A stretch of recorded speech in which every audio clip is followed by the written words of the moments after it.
على أشرف الأنبياء وخاتم المرسلين سيدنا ونبينا ومولانا محمد وعلى آله وأصحابه أجمعين. سبحانك لا علم لنا إلا ما علمتنا إنك أنت العليم الحكيم.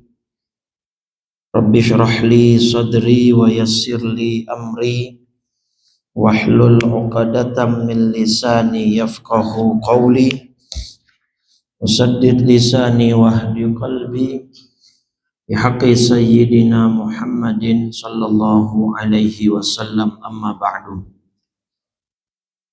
فيا أيها الحاضرون والحاضرات, seluruh pengurus DKM Masjid Buncit Indah, Bapak Ibu jamaah salat subuh rahimakumullah.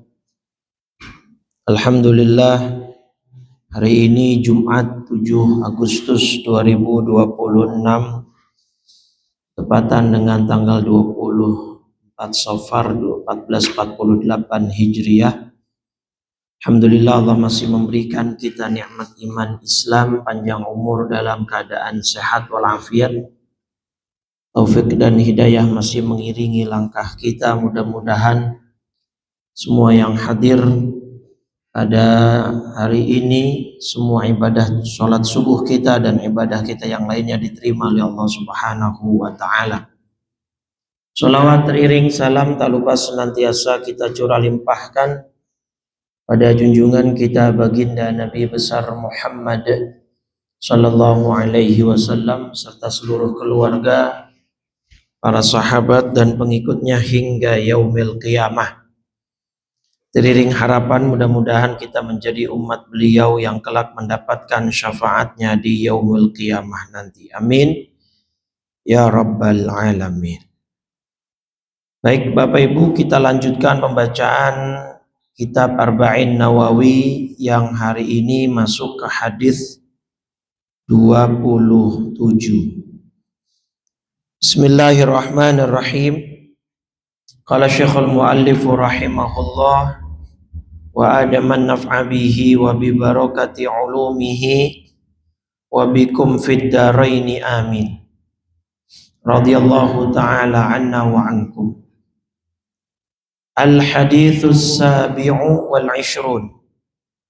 Hadis ke-27 Anin Nawas bin Sam'an radhiyallahu anhu anin Nabi sallallahu alaihi wasallam. Qala al-birru husnul khuluq. Ya. Wal ithmu ma haka fi nafsika wa karihta ayyattali'a alaihin nas. Rawahu Muslim. Dan bawahnya wa an Wabisah bin Ma'bad radhiyallahu ta'ala anhu qala ataitu Rasulullah sallallahu alaihi wasallam faqala ji'ta tas'alu 'anil birri qultu na'am qala istafti qalbaka al-birru ma tama'annat ilaihi an-nafsu wa tama'anna ilaihi al-qalbu wal ithmu ma haka fi an-nafsi wa taraddada fi as-sadri wa in aftaka an-nasu wa aftauka. Hadithun sahih rawainahu fi musnadil imamain Ahmad bin Hanbal wa Darimi bi isnadin jayyidin. Baik, ada dua hadis di hadis ke-27 ini Bapak Ibu.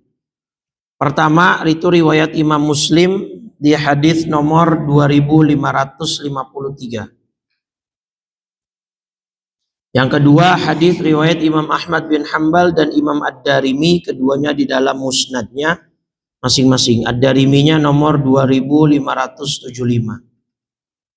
2575 dalam musnad Ad-Darimi. Nah, di hadis ke-27 ini kedua hadisnya menerangkan tentang definisi albir wal its, kebaikan dan dosa, kebaikan dan keburukan, atau amal yang mengandung pahala dan dosa.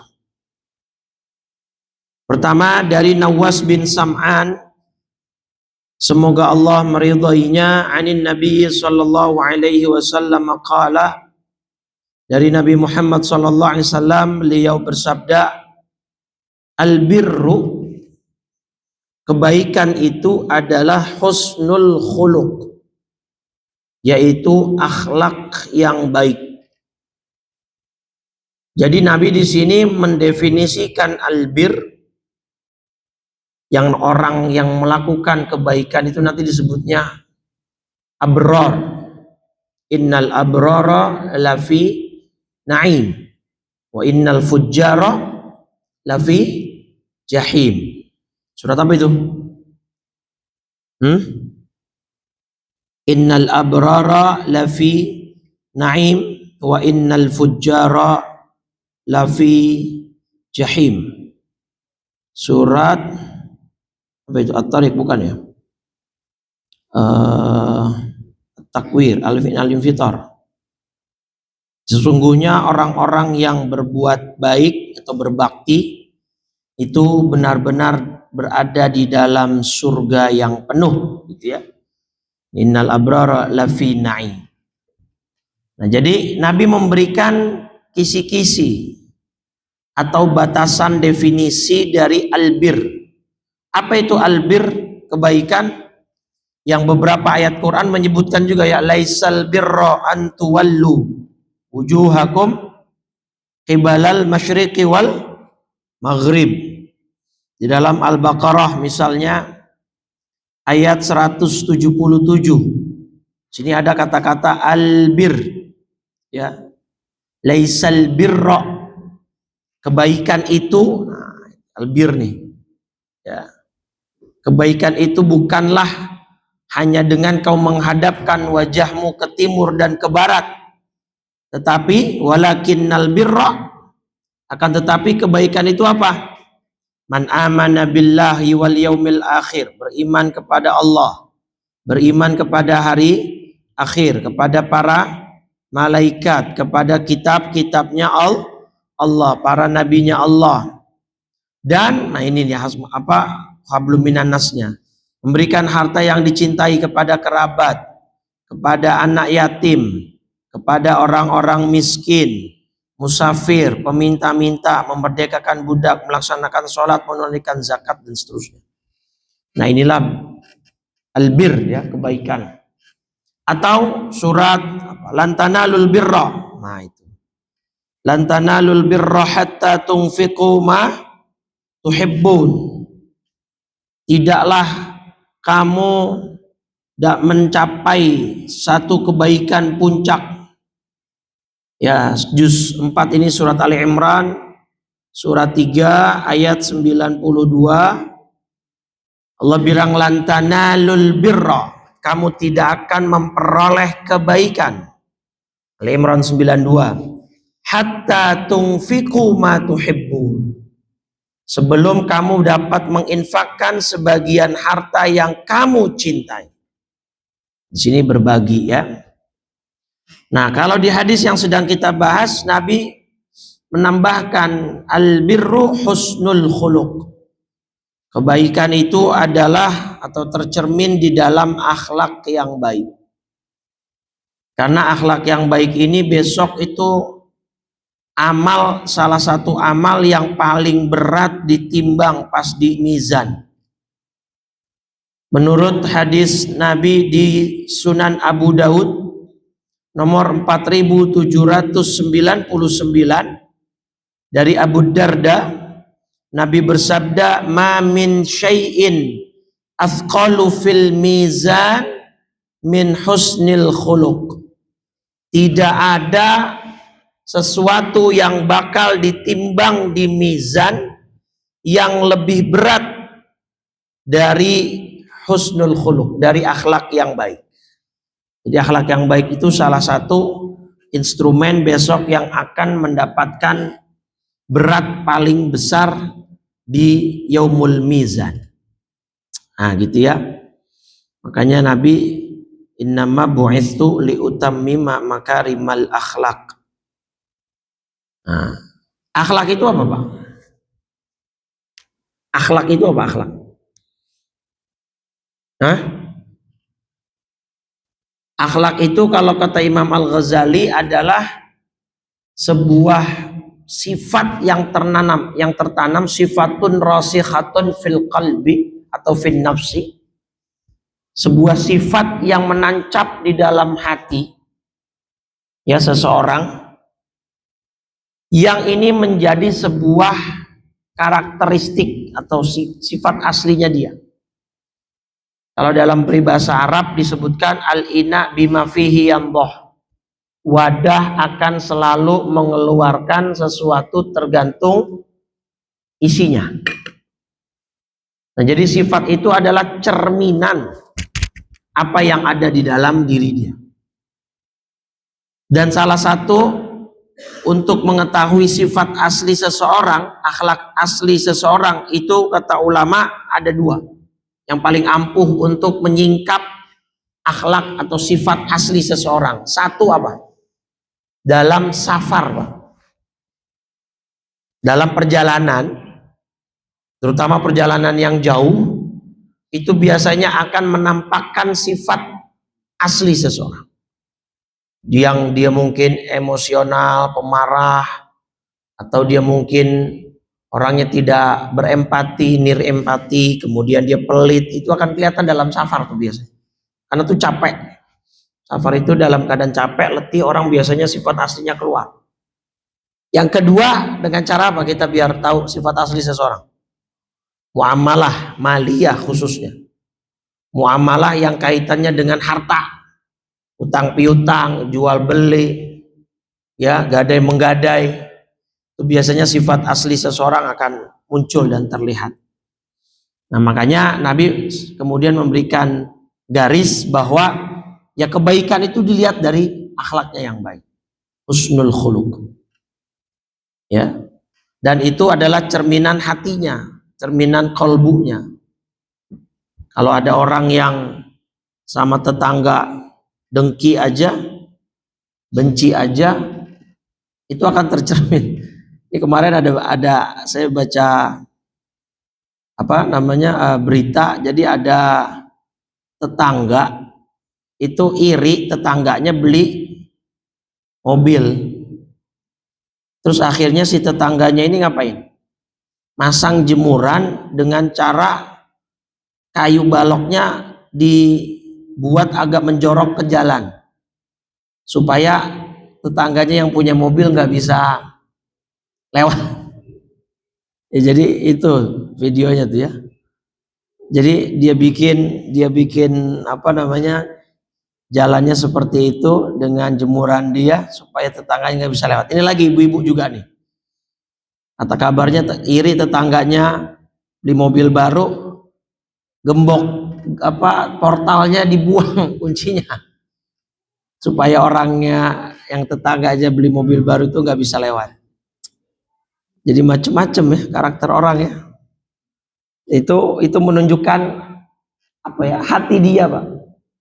Sayyidina Ali bin Abi Thalib pernah dicaci maki, ya, dikata-katain lah.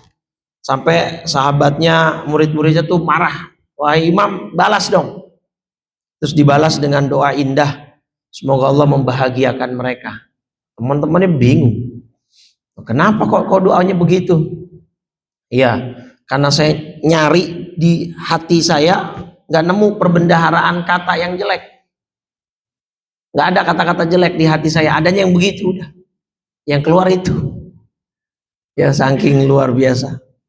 Ya itu baru Sayyidina Ali. Bagaimana Nabi kita Muhammad Sallallahu Alaihi Wasallam yang Nabi sudah dipuji oleh Allah. Wa innaka la'ala khuluqin azim. Yang muji langsung Allah. Engkau memiliki perangai yang agung, akhlak yang baik. Nah itu albir. Wal ithmu, adapun perbuatan dosa, mahaka fi nafsika. adalah sesuatu yang mengganjal perasaanmu, yang membuat engkau tidak tenang. Tuh, perbuatan dosa itu ciri-cirinya begitu, membuat engkau tidak tenang dalam melakukannya. Wa karihta ayat toli'a alaihin nas, dan kau nggak suka kalau ternyata orang mengetahui perbuatanmu tersebut. Itu adalah al-ithmu, itu adalah satu perbuatan dosa. Jadi karakteristiknya ada dua, yang membuat hati tidak tenang atau gelisah, dan orang pelaku tersebut tidak suka kalau ada orang yang tahu. Makanya biasanya ngerjainnya ngumpet-ngumpet, lakukannya diam-diam. Itu berarti ciri bahwa perbuatan itu adalah dosa. Kenapa? Karena secara fitrah manusia itu, kalau perbuatan yang dia lakukan baik, itu senang-senang saja kalau orang lain tahu. Bahkan sengaja biar orang lain tahu. Makanya ada istilah riya. Bener gak? Ada istilah riya itu karena sebenarnya secara fitrah manusia pengen dilihat amalnya, perbuatan baiknya. Seneng kalau ada orang lain muji. Makanya itu diwanti-wanti sama Nabi, sama Allah, nggak boleh ada riya. Nah, tapi itu bukti bahwa secara alamiah fitrah manusia itu pengen orang lain melihat amal dia. Nah, kalau ada orang melakukan sesuatu, dia nggak suka orang lain mengetahui perbuatannya dia itu, berarti itu perbuatan dosa. Itu simpelnya kata Nabi. Makanya ngelakuinnya diem-diem, ngumpet-ngumpet, supaya orang lain nggak tahu. Nah, itu berarti biasanya perbuatan dosa. Dalam bidang akademik misalnya nyontek, kan diem-diem, ya kan? Berarti itu dosa. Orang selingkuh, orang melakukan perbuatan zina, ya diam-diam, ngumpet-ngumpet dari pasangan resminya, pasangan sahnya, dan seterusnya. Ya, dan perbuatan-perbuatan dosa yang lainnya. Nah, kalau ada orang melakukan perbuatan dosa masih ngumpet-ngumpet, itu masih menjadi ciri yang bagus, dalam arti berarti hati dia tuh masih menganggap itu perbuatan dosa. Paham gak nih? Paham gak nih? Tapi kalau ada orang ngelakuin dosa, terus dia biasa-biasa saja, kalau orang ngelihat dia melakukan itu, nggak ada perasaan malu, nggak ada perasaan takut ketahuan, bahkan mungkin dilakukan secara terang-terangan, itu sudah parah sekali berarti. Berarti sensor hati dia sudah mati, udah di situ. Karena Nabi bilang perbuatan dosa itu salah satu karakternya adalah dia pelaku ini nggak suka kalau ketahuan orang. Nah, sekarang orang dengan sadar diri melakukan perbuatan yang memang jelas dosa, terus dipamerin. Nah, makanya kata Nabi kan dalam hadis Bukhari, sudah saya sampaikan berkali-kali ini, bahwa ini tidak termasuk orang yang tidak dapat ampunan Allah adalah mujahirin. Berkali-kali saya sampaikan di majelis ini. Ya Allah tidak, kullu ummati mu'afa dalam hadisnya. Seluruh umatku bakal diampuni oleh Allah illal mujahirin, kecuali orang yang dosanya dipamerkan. Itu gak diampuni semua. Karena sama Allah sudah ditutup aibnya, sama Allah sudah disembunyikan kekurangannya, sama dia dibongkar sendiri. Itu termasuk yang tidak akan dapat ampunan dari Allah SWT. Nah, apalagi yang memang secara sadar melakukan perbuatan dosa tanpa ada perasaan bersalah. Nah, ini mengerikan ya. Mudah-mudahan Allah menjaga hati kita semua dan menghidupkan kita. Nah, kalau di riwayat Imam Ahmad bin Hambalnya, yang di bawahnya, ini dari sahabat Wabisah. Kalau tadi kan Nawas. Nah, Wabisah nanya ke Nabi. Ya, beliau cerita, saya mendatangi Nabi suatu hari dan Nabi bertanya kepada saya, "Jita, kamu ngapain datang? Jita tas'alu anil birri, apakah kamu datang untuk bertanya tentang apa itu albir, apa itu kebaikan?" Qultu na'am, betul ya Rasul. Saya penasaran, kata Wabisah. Kebaikan itu apa sih? Lihat kalimat Nabi. Istafti qalbak. Wabisoh, kalau kamu pengen tahu apa itu kebaikan, sebenarnya cara yang paling simpel adalah tanya ke hati nuranimu, tanya ke hati dalammu. Hati nurani itu nggak mungkin berbohong, karena fitrahnya, alamiahnya manusia itu cinta kebaikan dan benci keburukan, itu alamiahnya. Maka tadi kalau sudah ada yang sampai cinta keburukan dan benci kebaikan, nah itu sudah parah sekali. Kata Nabi, istafti qalbak, tanya hatimu. Nah, kebaikan itu apa? Albirru ma tama'annat ilaihin nafsu wa tama'anna ilaihil qalbu. Sesuatu yang membuat jiwa dan hati tenang saat melakukannya. Ya, saat melakukannya, saat menjalaninya, hati dan jiwa itu tenang, nggak ada kegelisahan sama sekali. Nah, itu tanda yang Anda lakukan benar dan itu adalah kebaikan. Wal ithmu, dan dosa itu adalah mahaka fin nafsi, sesuatu yang mengganjal di dalam jiwa, wa taraddada fis sadri, dan sesuatu yang meragukan di dalam dada, meskipun orang-orang memfatwakan kamu dan kamu minta fatwa kepada mereka. Nah, ini ada isyarat nih, Pak. Wa in aftakan nas wa aftauka, maksudnya gimana?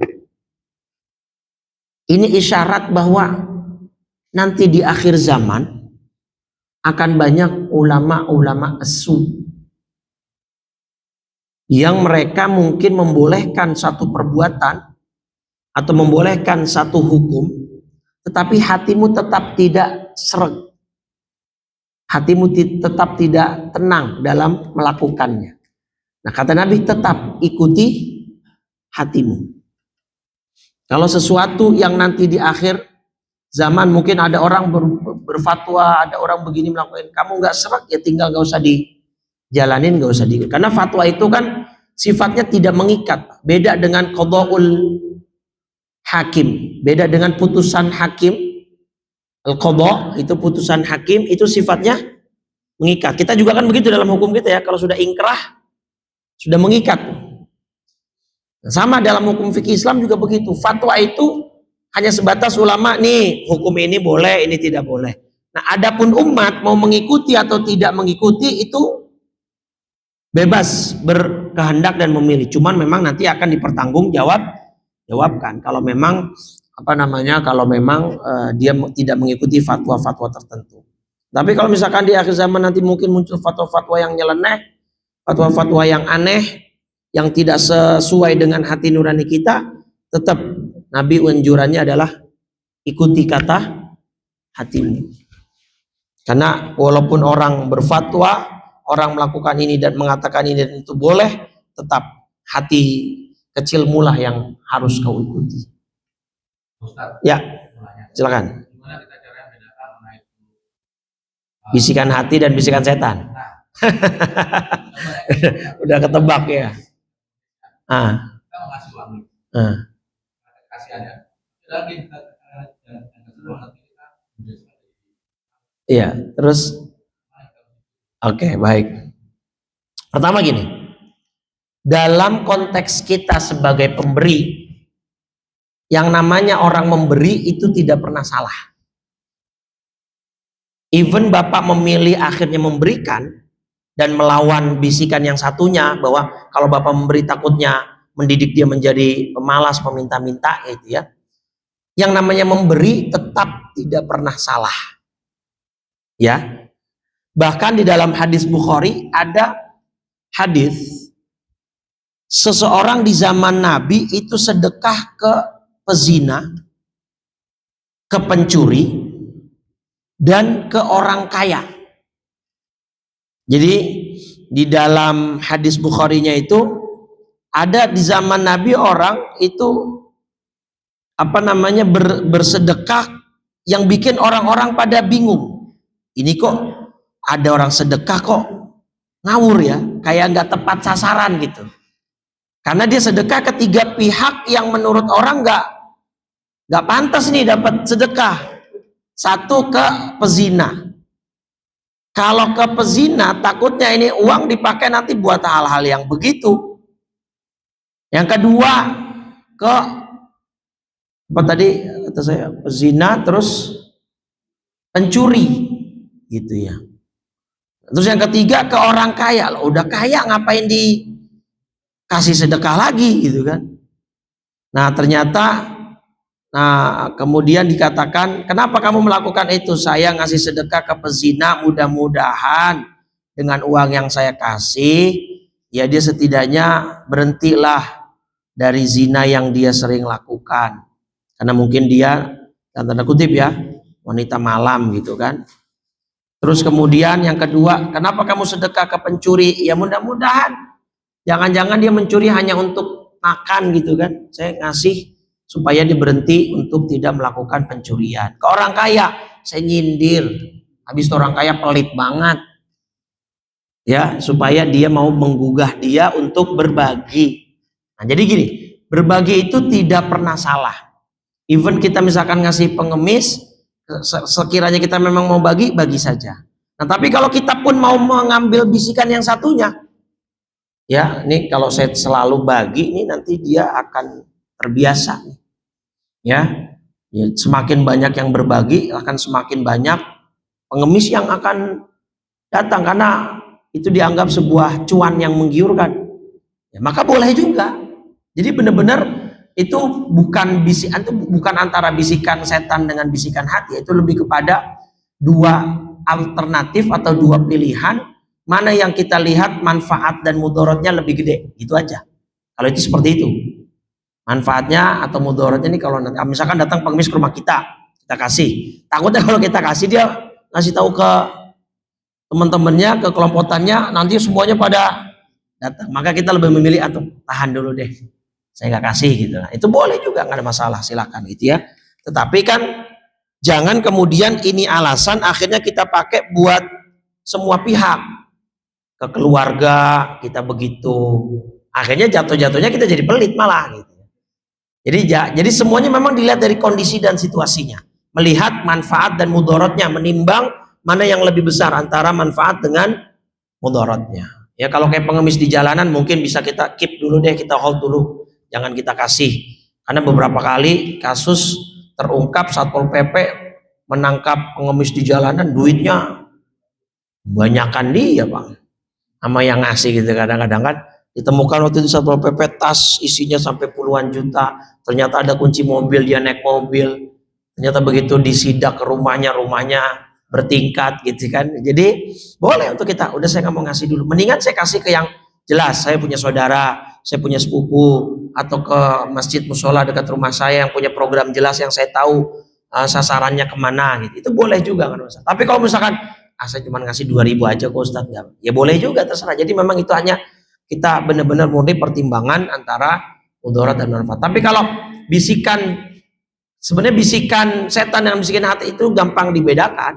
Tadi kalau misalkan kita, contoh misalkan kita mau ke masjid nih, ya jalan apa enggak nih gitu, berangkat apa enggak. Nah berarti yang satu itu bisikan setan pasti, karena ketika kita mengambil berangkat berarti itu kebaikan. Ketika kita mengambil tidak berangkat, apalagi tidak ada uzur, ya berarti itu sudah jelas bisikan setan yang membuat kita agar malas tidak berangkat ke masjid. Nah, jadi untuk membedakannya, ya tadi, mana yang membuat hatimu tenang, berarti itu bisikan hatimu.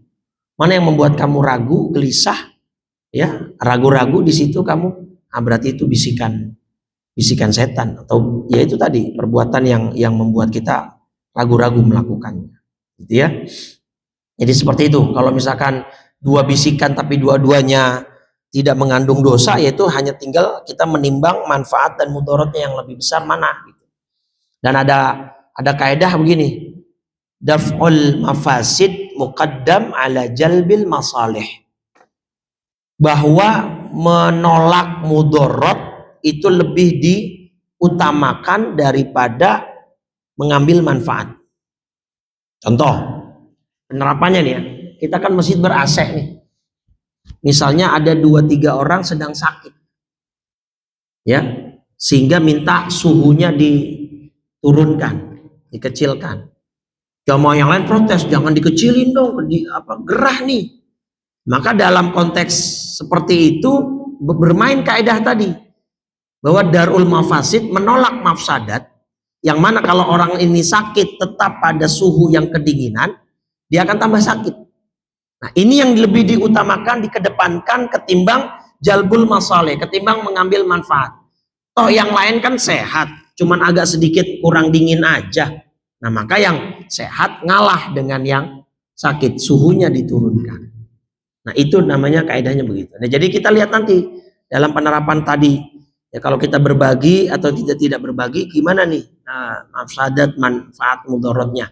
Ya, kalau kita menolak mudarat, ternyata ya udah dikedepankan menolak mudarat daripada nanti rumah saya didatangi banyak pihak yang saya tidak kenal, akan berbahaya buat keluarga dan segala macam, ya sudah, nggak usah dikasih dulu deh, kan bisa, ya. Baik, jadi itulah Bapak Ibu albirru wal ithmu, ya, kebaikan dan keburukan, pahala dan dosa. Kita umur itu tidak panjang di dunia. Ya, kita tidak lama. Dan kita sudah dikasih sama Allah sensor nih hati. Jangan sampai kita tertipu. Ya, jangan tertipu. Kita sudah punya sensor sebenarnya. Nabi udah bilang ini, sensor kamu nih peka gitu loh. Sensor kamu ini sebenarnya sensitif. Benar-benar sensitif. Kalau ada hal yang nggak benar tuh sebenarnya hati kamu tuh berontak gitu. Kamu tahu. Nah, maka jangan sampai kita tertipu, terpedaya oleh buayan setan dan godaan dunia. Hidup kita nggak lama, Pak. Ketika Allah nanti di akhirat bertanya kepada manusia, berapa lama kalian tinggal di bumi? Jawabannya berapa lama? Kata surat Al-Mu'minun, ya. Surat 23 ayat 112 sampai 114. Qala kam labithtum fil ardi adada sinin. Berapa tahun lamanya kamu tinggal di bumi? Terus manusia jawab berapa? Qalu, mereka jawab labithna yauman. Kayaknya kita tinggal di bumi cuma sehari ya Rabb. Kata yang satu, kata yang satu lagi bilang nggak nyampe sehari. Au ba'da yaum. Kayaknya cuma setengah hari deh. Yang setengah hari nggak yakin juga. Fas'alil adin. Nggak tahu deh ya Rabb. Coba tanya deh sama yang ngitung tuh, kita nggak ngitungin secara pasti. Setengah hari aja masih ragu mereka, rasanya nggak nyampe setengah hari. Dan Allah benarkan, qala illa bithtum illa qalila. Benar, kalian tinggal di bumi hanya sebentar saja. Kalau pakai kategori atau pakai patokan hari akhirat, satu hari akhirat itu sama dengan 1000 tahun dunia. Ya, surat Al-Hajj tuh, surat 22 ayat 47, Pak. Ya, bahwa inna yauman inda rabbika ka'alfi sanatim mimma ta'uddun. Satu hari di sisi Tuhanmu sama dengan 1000 tahun menurut penghitunganmu. Berarti kalau pakai umur Nabi rata-rata 63 tahun, berarti kita hidup di dunia kalau pakai konversi akhirat cuman 1,5 jam. Ini secara umum. Apalagi laki-laki, Pak. Kita laki-laki itu secara kromosom, itu kan laki-laki kan kromosomnya XY ya, XY. Kalau perempuan XX. Dan dari kromosom itu ternyata dunia medis mengkonfirmasi bahwa makhluk yang paling rentan untuk mendapatkan masalah kesehatan medis sampai kematian itu justru laki-laki, Pak. Jadi laki-laki itu lebih rentan untuk mati duluan. Iya. Dan ditambah dengan fakta hadis Nabi bilang memang ntar di akhir zaman laki dengan perempuan rasionya berapa, Pak? Rasio laki dan perempuan 1 banding berapa? 1 banding 50. Ini hadis Bukhari nomor 5577. Di antara tanda hari kiamat yaqillar rijal wa taksuran nisa. Bahwa menjelang hari kiamat laki-laki populasinya menurun, perempuannya banyak. Sampai berapa? Hatta yakuna li khamsina imra'atan, sampai 50 orang perempuan, qayyimuhunna rajulun wahid, akan mendapat 1 laki-laki. Jadi 1 banding 50. Bayangin, Kalau di beberapa negara itu sudah mulai muncul, Pak. Masalah kekurangan pria. Iya. Negara dengan populasi pria terendah itu ada di Latvia, Rusia, Lituania, Belarusia, Armenia, Pak. Bahkan di beberapa negara bagian Rusia sampai ada kebijakan kalau laki-laki dari luar pengen datang ke negara mereka menikah dengan perempuan sana akan dibiayai, Pak. Iya. Apa berangkat kita nih? Iya, jadi itu sudah mulai, Pak, kalau di negara-negara lain itu. Ya. Nah, dan di beberapa negara itu jumlah perempuan sudah lebih banyak dari laki-laki. Bahkan bayi yang lahir dengan gender dengan gender perempuan juga lebih banyak, itu sudah mulai ada kayaknya kalau di Indonesia sih masih agak balance ya. Tapi kalau kita lihat sekilas juga udah mulai kayaknya, Pak. Bayi yang lahir kebanyakan nih bayi perempuan, terus yang mati nih kebanyakan laki-laki, Pak. Iya, jadi makin banyak nih laki-laki yang menikah. Karena memang kalau kata bahasa anak sekarang, laki-laki itu tidak bercerita, Pak. Tahu-tahu meninggal. Iya, karena dia sakit nggak dirasain, sakit nggak cerita, ada keluhan nggak ngomong. Makanya ada satu ini nih, ada satu konten kreator, ya. Dia ini risetnya nih, Pak nih. Ini riset tuh ya. Laki-laki cenderung memiliki ketahanan biologis dan sistem kekebalan tubuh yang lebih rendah daripada perempuan. Itu riset ininya. Dari kromosomnya, faktor biologis dan genetik. Kromosom perempuan itu double X, laki-laki itu XY. Nah, kromosom X ganda inilah dalam perempuan yang membantu memperkuat sistem imun tubuh mereka. Angka harapan hidup, data demografi menunjukkan wanita hidup lebih lama karena ketahanan tubuh terhadap penyakit infeksi lebih baik. Belum lagi dari fakta bahwa kalau perempuan sama laki-laki nikah, biasanya kan laki-lakinya lebih tua daripada istrinya perempuannya. Dan secara hitungan orang awam ya yang lebih tua yang mati duluan secara orang awam ya, terlepas takdir gitu. Ya, jadi itu. Nah, terus ada satu konten kreator di Condet, dia tukang gali kubur, Pak. Dia tukang gali kubur, dia bilang nih, tuh. Di kuburan dia 75% laki, Pak. Makanya kata dia nih,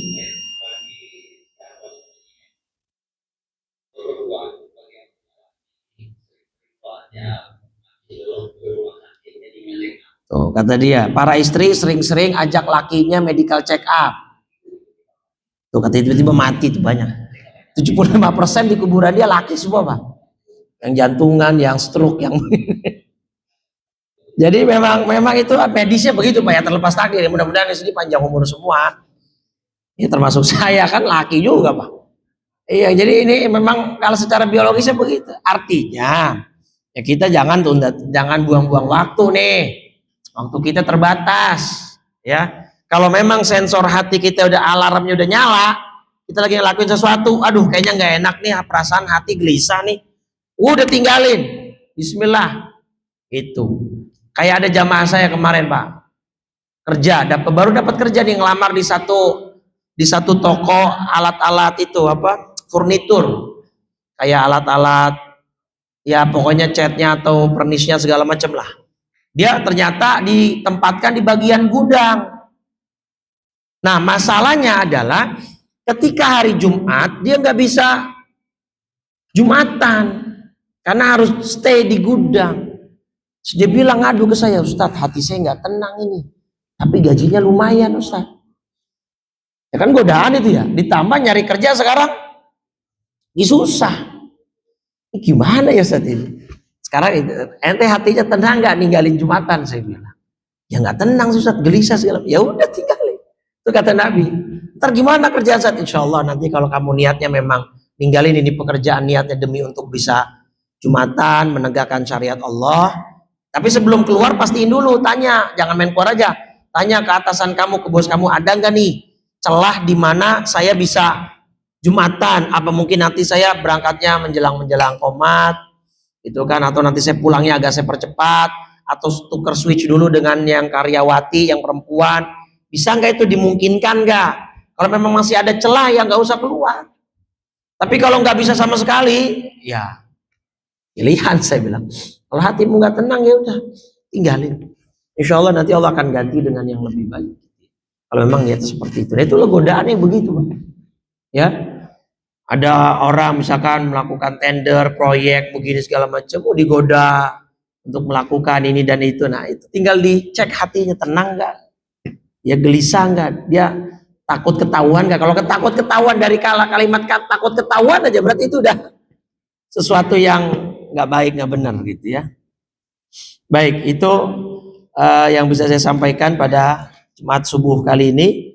Ya, jadi mari kita gunakan sensor yang sudah Allah berikan kepada kita, ya. Dan kita besok ini, Pak, orang itu akan dikumpulkan besok dengan yang sefrekuensi.